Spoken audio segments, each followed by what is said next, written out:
Users of Reddit, what screams, "I'm a bad parent." Using your kid as therapy and then getting upset when they have issues regulating their emotions. Dad told me he got raped when I was 8. Asked me if I still thought of him as a man as he broke down.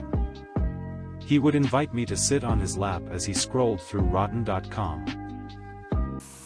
Not believing in telling your children no.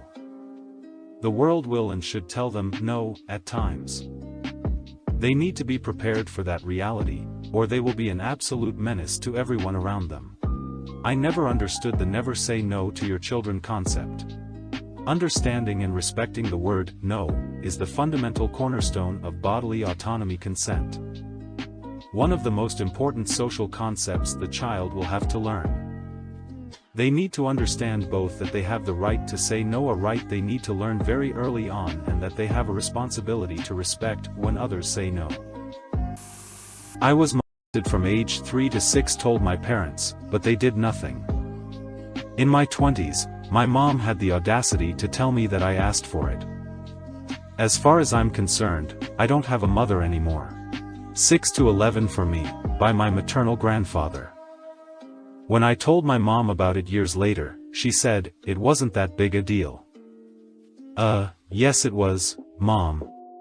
Good old Grandpa molested all 4 of his kids, and tried to carry on the family tradition.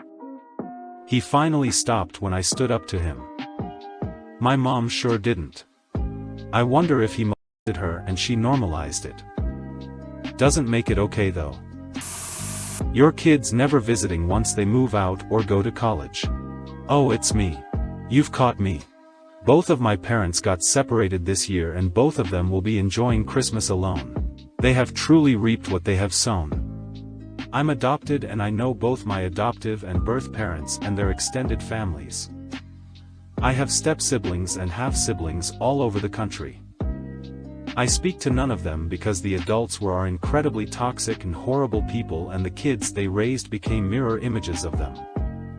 My family is huge, but when people ask me what me and my family are doing for the holidays, I tell them, nothing, they're dead, because they are to me.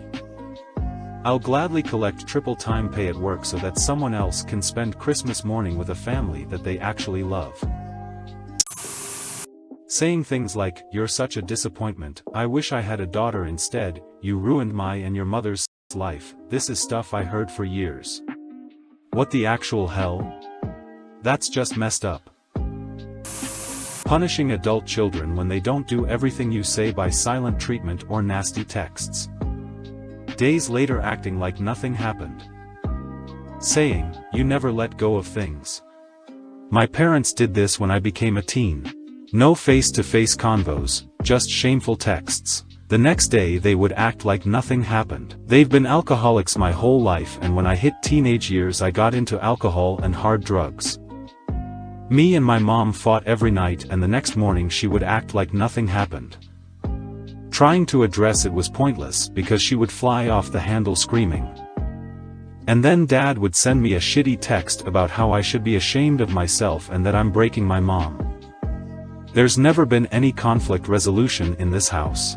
Just inebriated fighting followed by denial.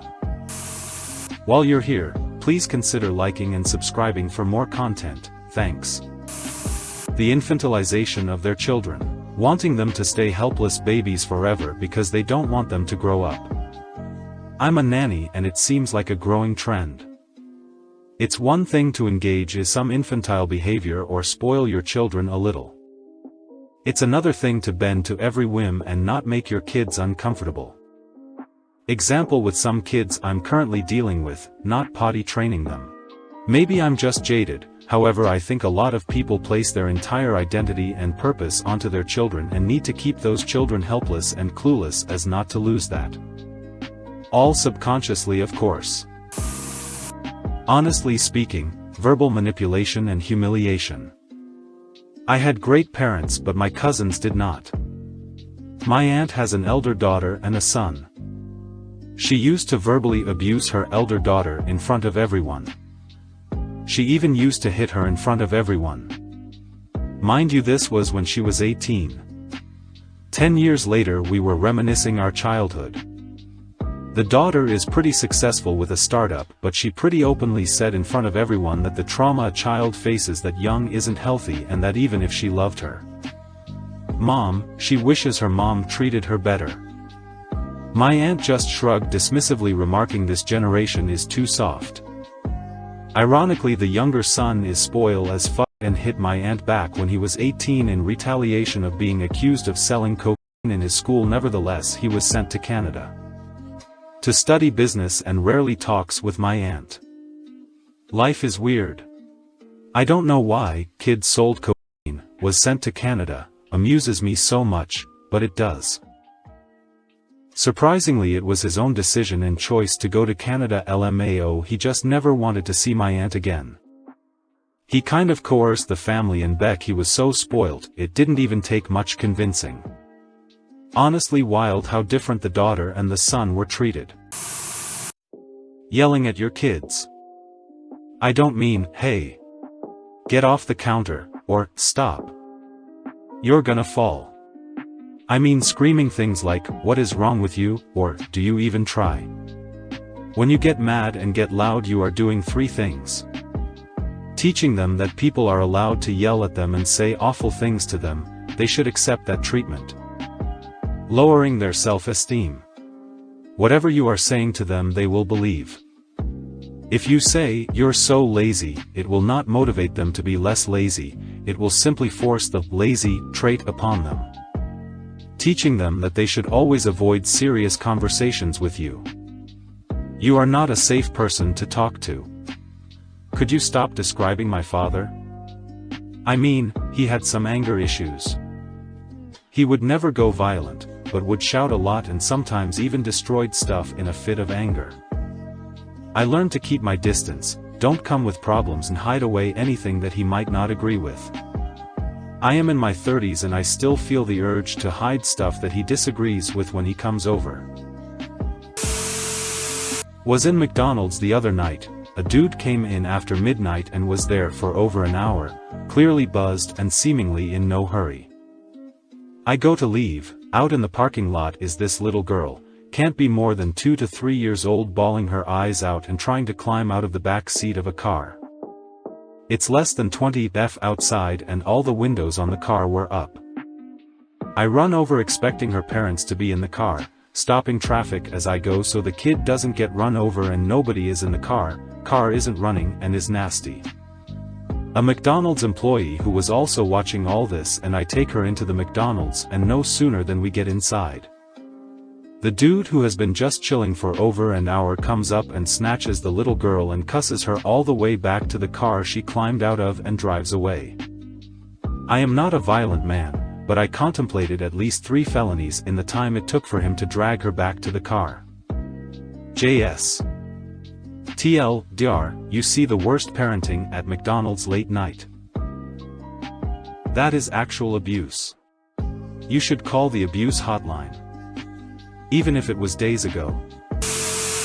Recording your child while they're having a meltdown tantrum and posting it on social media, for likes, clout, assurance, or whatnots. No idea what they're thinking, instead of helping them to regulate their emotions and understand what causes the emotion, how to deal with it. And that there are appropriate ways to communicate your feelings. My parents did this to me once. They took me out in the yard and hosed me down until I was cold, shivering and crying. Then my dad got out the video camera and filmed me, telling me he was gonna show everyone just how much of a bitch you are. The next day we had people over and my dad showed it to everyone by accident while playing home movies. This is the same group of families we still spend all the holidays with, and I still struggle to be around them. Thinking that your kid should always obey you and never ever get angry at you, and if he gets angry at you then it's not your fault, but his. Thinking that just because you have their best interests at heart means that you get to have a say in all their life decisions. Getting even angrier at your kids when they start to cry. For the very fact that they're crying. Keep calling you names for daring to disagree with some of their decisions. Stupid stuff like when to cut your hair. Even when you're 18. Never letting you leave the city, not even when you're old enough to do so and are accompanied by a teacher and your friends, not even that far away. For something they wanted to do like competitions. Thus kids missing out on that. Pulling kids out of activities they liked doing to make them focus on their exams. Emotionally blackmailing your kids to not move away for college even when they have the scores for a better college somewhere else. Not letting your kids hang out with friends, have sleepovers, etc., ever. Not letting them play football due to a minor incision they had which had long healed, for fear that they might fall down and hurt it. Not letting your kid play football on concrete even though there is no grass to play on and nobody in the area plays anything else. Letting your kids go to only one birthday party every year. Not letting them leave the house on their own for social trips until they turn 18, and even then keeping a strict curfew of 6 p.m. Being overprotective, so much so that their kids never have a life of their own. No matter how much their kid works hard, they offer no help except general platitudes, and tell them to be grateful for what they have. And still doesn't let their kid go out and have fun once in a while. Because you know, the moment he does that he's fucked.